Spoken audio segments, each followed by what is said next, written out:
Amigos del grano, un gusto saludarlos esta tarde. ¿Cómo estás, Toño? ¿Cómo estás, Muy bien, Jerónimo? Jairo, muy buenas tardes. ¿Cómo estás, Buenas Jerónimo? tardes. Gracias, Jairo. Bien, Oye, pues saludos. ya a mitad de septiembre se nos ha ido bien rápido, ¿no? ¿O qué? ¿Cómo lo sientes? Sí, sí, sí, como agua, ¿no? El año como Pues agua. sí, de volada, ¿no? Ya es otoño. Ya estamos en otoño, sí, ya se empieza a Ya, Sí, sentir ya. ya diferente un empezó poquito. ayer. Fue el Pero qué raro, equinoccio. ¿no? Yo no sé si sea ya mi edad, pero yo de repente siento un calor así, días muy calurosos, ¿no? Pues todavía septiembre tiene su, Están raros, su pero bueno, calorcito, ¿no? Ya tan es... raros como esto que, a ver, Pues es, si lo piensas, septiembre y marzo son recíprocos. La sí, temperatura es más o menos. vamos a hablar sobre el tema de esta reforma a la ley del amparo. Híjole, A no ver, sabes lo que ilumínanos, haces. Toño, tú que comprendes las No cuestiones sabes lo que haces. ¿Por jurídicas. qué me preguntas eso?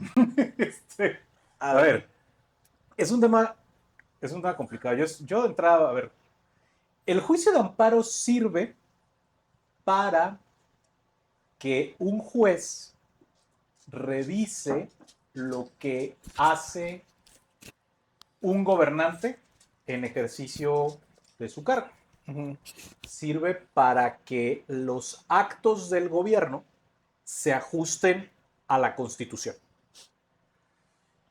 El juicio de amparo tiene una historia muy vieja, algo que surgió en la Constitución del Estado Libre de Yucatán, cuando Yucatán se separa de México. 1840 es cuando surge por primera vez la figura de juicio de amparo. Mm, versión corta, a partir del 2011 el amparo toma un gran impulso porque se empieza a convertir en una herramienta para defender los derechos humanos, que es un concepto que si bien surge después de la Segunda Guerra Mundial, en particular después de la Carta de los Derechos Humanos, que surge junto con las Naciones Unidas, en México no habían tenido plena vigencia. En México se manejaba siempre el concepto de garantías individuales. Hasta 2011 es que se rehace una reforma constitucional que cambia el concepto. O sea, a partir de ese momento viene pues una gran fuerza del juicio de amparo, en que podríamos decir que ocurrieron dos cosas. El amparo dejó de ser una simple revisión de legalidad para convertirse en un instrumento de defensa de los derechos humanos y de, ¿cómo decirlo?, de defensa del régimen democrático también. Que sobre todo esta última parte de defensa del régimen democrático es, digamos que la parte más tardía después de la reforma del 2011, y yo creo que a partir de la última etapa del sexenio de López Obrador y este año del sexenio de Claudia Sheinbaum, es la parte que ha estado más duramente bajo ataque. Probablemente sea la causa política de la reforma judicial. Y probablemente el desmontar el amparo como un mecanismo de defensa del orden constitucional democrático liberal sea el primer objetivo de todo lo que hace la 4T en materia de reformas judiciales, incluida esta que tiene, y me voy al grano, aunque no me has dicho al grano, ajá. tiene tres puntos que a mí me resultan muy preocupantes. El primero tiene un texto ahí de un solo párrafo en uno de los artículos que va a limitar los amparos cuando no te afecta la acción del gobierno directamente a ti, sino que afecta tus derechos sociales, culturales, ambientales, que es lo que la Constitución o la teoría llaman los derechos difusos, los derechos colectivos. Es decir, Es decir, por ejemplo, tu derecho a vivir en un medio ambiente sano, tu derecho a vivir pero en... eso, momento, o sea, ¿qué viene en la reforma? O sea, con En ese la punto. reforma viene un texto que dice que... Viene sobre todo una palabra que dice que deberás tener un interés real y actual, que son palabras que ya se encuentran en el texto del 107 constitucional, pero viene una palabra que es muy importante, que yo creo que es la que generará todo el debate, que es un interés que debes tener, que debe ser un derecho distintivo o determinable. O sea, y eso como interés, pues es lo contrario a difuso, ¿no? Entonces, aquí Arturo Saldívar, yo lo escuchaba en una entrevista hace un rato, y está mintiendo como el villano que es, ¿no? O sea, está diciendo cosas que no son ciertas. Este texto de la reforma no dice lo mismo que dicen las jurisprudencias. Pero, Están haciendo más chiquito el derecho de amparo. Los amparos colectivos, que tienen que ver con derechos, por ejemplo, que ha ejercido la comunidad LGBT, que han ejercido las mujeres con el tema del aborto, con el derecho al cuerpo, que han ejercido los grupos ambientalistas, o comunidades, que han ejercido las comunidades indígenas.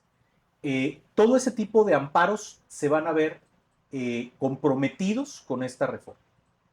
Segundo punto preocupante, la suspensión que ha estado bajo fuego de la 4T desde hace unos 3 años. A ver, voy a hacer una pausa ahorita antes de entrar a este tema más a profundidad. Porque ahorita que acabas de tocar algo así, me recuerda a algunas cosas que han estado llevándose en el país, ¿no? Que tiene que ver con la expropiación de materiales, entre ellos también el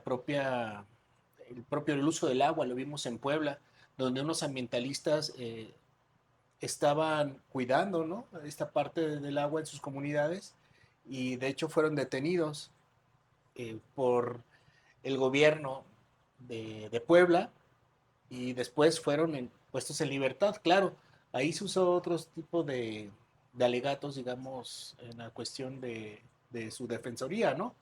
Pero, sin embargo, tiene que ver con todo esto. O sea, ¿cómo te puedes amparar tú siendo un activista? Si tú eres un activista, por ejemplo, que estás luchando para que no se roben el agua de tus comunidades, no se roben ciertos, digamos, o los bosques, o lo que tú quieras, los recursos naturales. Ese tipo de amparos son contra los que va esta reforma. Para ser claros.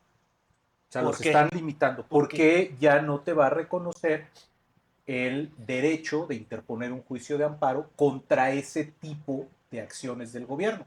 Vas a necesitar que haya un acto jurídico prácticamente que lleve tu nombre para poderte amparar. Esa es la diferencia. O sea, vas a ser el individual, te convierte en algo individual. Primero, aunque sigue hablando, aunque no están quitando la palabra colectivo, porque eso lo tendrían que quitar desde el texto constitucional, el hecho de decir que debe ser un interés, están acotando lo que la ley antes decía como una situación jurídica especial. Así lo manejaba la ley. Estás frente al orden jurídico en una situación jurídica especial. ¿Qué quiere decir esto? Que en la zona donde tú vives están entregándole una concesión de agua a alguien que ya no va a ser para el uso agrícola o el uso urbano que antes tenía, y entonces eso te puede llegar a afectar. O por ejemplo, hay incluso jurisprudencias que hablan de cómo tenían este tipo de legitimidad para interponer el amparo quienes eran beneficiarios de los servicios ambientales. Es decir, yo vivo cerca de un bosque.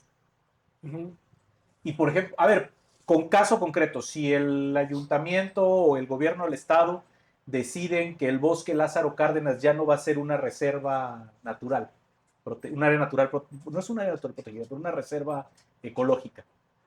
Yo soy beneficiario de los servicios ambientales del bosque Lázaro Cárdenas por el hecho de vivir en el municipio de Morelia. Entonces yo podría ir a interponer un juicio de amparo. Claro. Con esto ya no queda tan claro, ya no suena igual. Y también nos puede llevar al caso que acabamos de vivir en Uruapan, ¿no? Con el teleférico, Claro. que hicieron una torre, una de estas torres en un fraccionamiento, y que el abogado, el que desvivieron allá en Uruapan, pues estaba llevando estos amparos, ¿no? Para que... Ya no hubiera tenido ese problema el abogado, porque ya no hubiera podido interponer amparos, porque si la construyen en la vía pública enfrente de tu casa, pues ya no es un interés tuyo. Ya no va dirigido a ti. esa es la discusión. Sí, eso es lo que, a ver, Bueno, esa es la discusión. Ahí es donde está la discusión. Por eso insisto, es un tema complejo. De repente es medio difícil. ya no habría podido poner esos tipos de Se amparos. los hubieran podido desechar con la ley actual, con la ley que quiere Ajá. promover Claudia Sheinbaum, Tendría que ser le podrían desechar esos amparos al menos que esta torre, en tu en propiedad. tu propiedad. Ahí sí. Ahí sí. Ok, ya. Jerónimo, ¿tú cómo ves los beneficios de esta reforma? Eh, Dado lo que dice, pues, Morena, lo que lo habla la misma presidenta, ¿no? Porque es el Ejecutivo el que está presentando, digamos, esta reforma. Pues efectivamente, la ley de amparo tiene que ver con ese mecanismo que, que sirve y va a servir para, pues ahora sí que como se creó, para defender los derechos humanos de toda persona. Pero esta ley de amparo viene ahora a relucir en estos últimos días, en estos últimos meses, porque se pretende armonizar la ley con la nueva reforma al Poder Judicial. Entonces, armonizarla y que, pues bueno, vaya teniendo cierta viabilidad jurídica en todos sus procedimientos. Y una de las razones principales, yo creo que esta ley de amparo tiene que ver con los amparos tras amparos que se daban, sobre todo en casos de lavado de dinero, que no se habla. Porque ¿cuántos casos nos han presentado de asuntos de lavado de dinero y que se han amparado y les dejan sus cuentas libres a los criminales, a los que se les comprueba que están coludidos con el crimen organizado? Pero sobre todo otra parte que es muy importante, los amparos que se han realizado desde el periodo de Andrés Manuel hacia acá y además antecedentes de quienes no pagan sobre la recaudación fiscal. Ahí está uno de los grandes, yo creo que Toda la culpa tiene agujeros. Ricardo Salinas, Ajá. entonces. No, él, muchos, no, Sí, él es uno de los sí.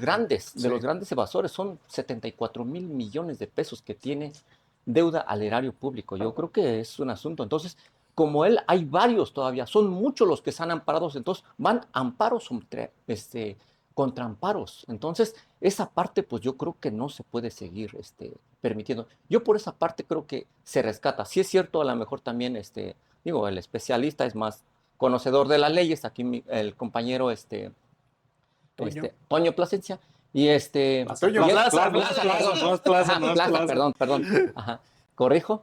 Sí. Entonces, yo creo que sí, esa parte habría que estudiarse más y que revisarse. Pero en general yo más bien rescato esa parte que sí es muy fundamental para tener, yo creo que finanzas sanas en cuanto a la recaudación y en cuanto a cuestiones de lavado de dinero. Ujú. Pues bueno, ahí están las dos partes, ¿no? La parte que se justifica. Y yo creo que la otra, Y yo que no, todavía me faltaba. no, no, sí, y quiero que vayas al grano, porque a mí me gustaría saber, y los que nos están viendo nos gustaría saber, eh, esta reforma, ¿qué peligros trae? ¿Tú qué Mira, peligros ves en fíjate, hay esta dos reforma? cosas más que ya no te dije. Las suspensiones de amparo ahora tienen un impedimento que se llama el interés social, que curiosamente no está definido en la ley. O sea, no quieren definir qué es el interés legítimo para promover el amparo, porque hace mucha falta que no queden las cosas así sueltas, porque después alguien las puede interpretar, aunque haya como una docena de jurisprudencias que dicen cómo y que ya son obligatorias, y que si tú le quitas, o sea, si realmente su intención fuera que no se modificara el tema del interés legítimo y de que tú pudieras seguir promoviendo amparos contra estas acciones colectivas y difusas, y le quitan ese párrafo de la reforma, no pasa nada, ¿eh? Pero a ver, Todos los demás cosas, todas las bondades que pudiera tener se conservan. hay, Pero ahora, si tú quieres, ¿qué es una suspensión? Una suspensión es que no pueda seguir el gobierno haciendo eso de lo que tú te estás quejando mientras se resuelve el juicio. claro, Eso se llama suspensión. No voy a entrar en más detalles. Pero ahora hay un asunto que le llaman interés social. ¿Qué es el interés social? A ver, por ejemplo, oye, pues es que es de interés social construir un teleférico. Ah, entonces ya no te puedo dar la suspensión. ujú, Pues todos los actos del gobierno, por definición, debieran ser de interés social. Van a ser interés social. Pues sí, todas las leyes. Dime una ley que el artículo primero no diga esta ley es de interés social. Pero aquí se vuelve, Pues a ver, aquí se vuelve peligroso en el asunto que estamos Y ahí viendo. te va el tercer punto que es sumamente preocupante. Hoy, si un funcionario público no cumple un amparo, una sentencia o incluso una suspensión, le puede imponer el juez algo que se llaman medidas de apremio. Le puede poner una multa, lo puede privar del cargo e incluso le puede iniciar un proceso penal. Lo que dice la reforma, y lo dice con todas sus letras y en muchos artículos, es que eso desaparece. Entonces, si la 4T se había caracterizado por su desacato a los amparos, pues ahora los va a poder desacatar sin perder el sueño. Porque ya ni siquiera les van a poder poner multa a los servidores públicos. Porque lo que dice la iniciativa es que la multa se pagará del erario público, que era algo que antes se evitaba al legislar las multas a los servidores públicos que no cumplían las resoluciones judiciales, porque pues entonces si tú eres el tesorero del estado o el tesorero del municipio y te ponen una multa de 5 salarios mínimos, pues te mueres de la risa. Te la pueden poner de 5,000 salarios mínimos durante un año todos los días y de todos modos te vale. Y lo vas a seguir haciendo. Y lo vas a seguir haciendo. Entonces, aquí lo que están haciendo es quitarle el filo a la ley de amparo. Entonces, con eso no se combate la corrupción. No, con eso no se combate la corrupción. O sea, se escucha muy bien lo del lavado de dinero, se escucha muy bien lo de evitar la evasión de impuestos, pero el fondo preocupante de esta reforma no tiene que ver con eso. Tiene que ver con el desmantelamiento de los mecanismos que hacen del amparo un medio de control democrático del poder. Y la protección. Y ya cuando dices control democrático y 4T en la misma frase, hay algo que no va a salir bien. Y la protección que entonces se está dando a los funcionarios, ¿no? En turno, que en su mayoría son ahorita de Morena, ¿no? Claro, a ver, esto lo que va a hacer es, no, pues sabes que ya si tú, a ver, no hubiera habido desafuero contra López Obrador, porque si tú no cumples un juicio de amparo y te rehusas a cumplir con una sentencia de amparo, pues ya no vas a incurrir en el delito de desacato. Ya le están dando una puerta de salida para que el funcionario público pues se pueda hacer pendejo con la sentencia todo lo que quiera, ¿no? No, y aparte esto se vuelve también peligroso teniendo jueces, magistrados, que los estamos viendo actualmente, estos magistrados que llegaron, magistrados del bienestar, de los acordeones que se votaron, que hemos visto que traen el teléfono y que les están dictando qué hacer a través de su teléfono. Yo digo, no lo había visto yo antes, y ella misma lo dijo, una magistrada, ¿no? Me acaban de informar, me están informando en este momento, es cómo debemos llevar este caso, ¿no? Entonces imagínate en una cuestión de esto, del amparo. Oye, perdón, detengan todo, es que es funcionario, ¿qué creen? De la 4T. Entonces, sí metan el amparo, ¿no? O ¿sabes qué? Es contra, es oposición. Ah, entonces a ese sí no le den el amparo, ¿no? O sea, ¿a eso vamos a jugar con esto? Porque entonces se vuelve muy peligroso para la democracia, se vuelve muy peligroso para precisamente acabar con esta corrupción en todos los sentidos. Jerónimo, al grano con este tema. Al grano, yo lo veo desde el contexto que se los planteé, además de que tiene otra característica, la digitalización. Todos los procedimientos también van a ser más ágiles, se van a digitalizar, pero sobre todo yo lo veo por la parte, o sea, hay que reconocerlo. Toda la vida ha habido amparos por los grandes que se consideraban, porque manejaban a los magistrados, manejaban a los jueces y se amparaban, amparos tras amparos. De ahí una gran evasión fiscal, sobre todo evasión fiscal, y se ha comprobado, lo vimos, lo conocemos de todos los medios, de quienes se les decomisaba o se les detectaba sus cuentas, se les regresaban, se amparaban y se les restituían nuevamente sus cuentas, y con esas, pues el lavado de dinero, y siguen operando desde ahí el crimen organizado, pues bueno, figuras que, pues ahora sí que han puesto todo lo contrario al interés social, al Estado sobre todo, y yo creo que esa parte tiene, pues, que sobresalir, se tiene que poner un alto hasta ahí. Entonces, me parece que tiene cosas buenas. Sí hay que revisar esa parte sobre la cuestión que comenta Toño, la parte de, bueno, los colectivos que no van a poder a lo mejor ampararse de manera colectiva. Esa parte me parece que nada más es la que yo le veo ahí un poco, hay que estudiarla Pues que seguramente eso le más, reduce hay que la ver. fuerza a lo que Sí, y yo creo representan que muchos en este colectivos, ¿no? sentido los jueces, los magistrados, yo creo que tienen ese reto. El reto de que tienen que ser este, imparciales, tienen que demostrar su capacidad técnica, su capacidad jurídica y tienen una ventaja, que fueron electos por el pueblo y que tienen que responder al pueblo de México. O sea, tienen esa gran responsabilidad y sobre eso yo creo que van a haber buenos resultados. Tengo esa esperanza de que sí. Bueno, quedó grabado lo que acabas de Ajá, decir. Toño, al grano con este asunto. Digo, es un tema muy, A ver, muy difícil de comprenderlo, o sea, es porque es una amplio. cuestión de expresiones jurídicas muy amplias. esto, Jairo, tiene que ver con la concepción política. Si tú eres un gobierno democrático liberal, tú partes del supuesto de que te puedes equivocar. Un gobierno democrático se equivoca y entonces necesita un mecanismo para corregirse a sí mismo. Yo no uno, muchos.